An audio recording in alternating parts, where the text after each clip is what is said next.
Hello everyone, কেমন আছেন আপনারা সবাই? আশা করছি সবাই ভালো আছেন। আজ আমি আপনাদের সঙ্গে একটু অন্যরকম ভিডিও শেয়ার করব।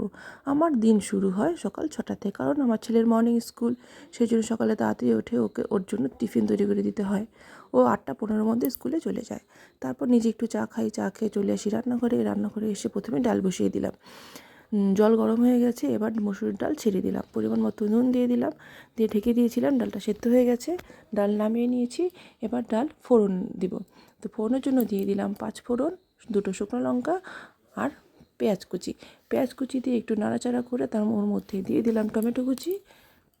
টমেটো কুচি দিয়ে একটু ভালো করে ভেজে নেব। ভাজা হয়ে গেছে, এবার ছেড়ে দেবো ডাল। ডাল ছেড়ে দিয়েছি, এবার ডাল ফুটে উঠেছে, ডালটা নামিয়ে নেব। ডাল নামিয়ে নিয়ে বসিয়ে দিয়েছিলাম বেগুন ভাজা। এক এক করে সব বেগুন ভাজা দিয়ে দিয়েছি। বেগুন ভাজা হয়ে গেছে, বেগুন ভাজা নামিয়ে নেব।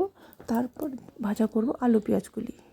আলু পেঁয়াজকলি ভাজা দিয়ে ওর মধ্যে দিয়ে দিলাম পরিমাণ মতো নুন আর হলুদ, দিয়ে নাড়াচাড়া করে ভাজতে থাকবো। মাছ ধুয়ে নিয়েছি, পাশে বসিয়ে দেব মাছ। তো কড়াই গরম হয়ে গেছে, তেলও দিয়ে দিয়েছি। এক এক করে সব মাছ ছেড়ে দেব।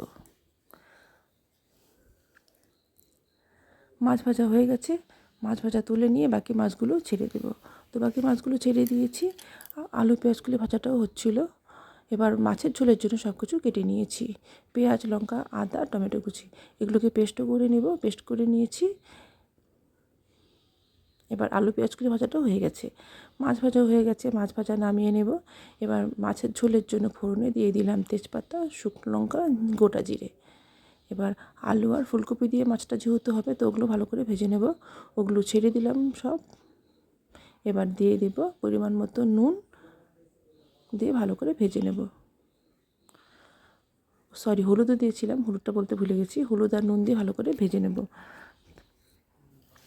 একটু নাড়াচাড়া করে ওর মধ্যে দিয়ে দিলাম টমেটো কুচি। টমেটো কুচি দিয়ে ভালো করে ভেজে নিয়েছি। তারপর দিয়ে দিলাম পেঁয়াজ, লঙ্কা, আদা, টমেটো পেস্টটা দিয়ে দিয়েছি। আর সঙ্গে দিলাম নুন, হলুদ, জিরে গুঁড়ো, লঙ্কা গুঁড়ো দিয়ে এবার ভালো করে কষিয়ে নেব। কষানো হয়ে গেছে, এবার দিয়ে দেব জল। জলও দিয়ে দিলাম। জল দিয়ে কিছুক্ষণ ফোটাবো। ফুটে গেছে, এবার দিয়ে দিলাম সব মাছগুলো। মাছ দিয়ে ফুটে গেছে, কিছুক্ষণ ফুটিয়ে নিয়েছি।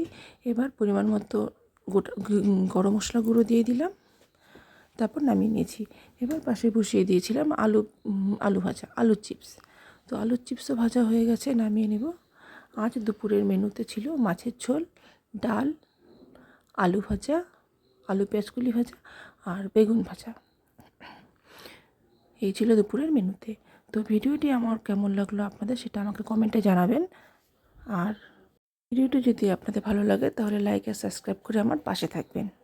দেখা হবে আরেকটি নতুন ভিডিওতে। ততক্ষণের জন্য টাটা।